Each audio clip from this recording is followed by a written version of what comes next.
Assalamu alaikum hurmatly cemaat. 11 baş bağılgan qo'ziqochqorlar satuğa chiqdi. Sentyabrdan beri jemde turadi. Arasında uruqtuqları da var. Bağları kelişim tuğanlar. Bardıq bağıtqa jetkirip beri uyuşturuladi. Kızıl qozu özü ile bir mança somluq. Bugün barını alsanızlar uşul bağda ketedi. Kış.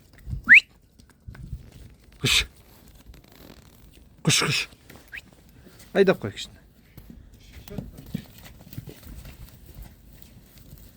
Okey. Adres Karagılca rayonu, olay Talaylı. Bardıq bağıtqa jetkirip beri uyuşturuladi onlar. Bir yağı Batken, Leylek, Bişkek salı çörüyoruz. Kış. Kış.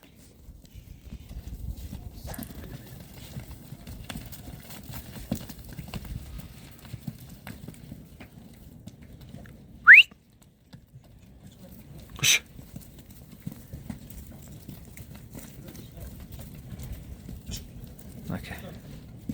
Körüңүздөр жакка болсо номерлер калтырабыз, çalasыздар onları.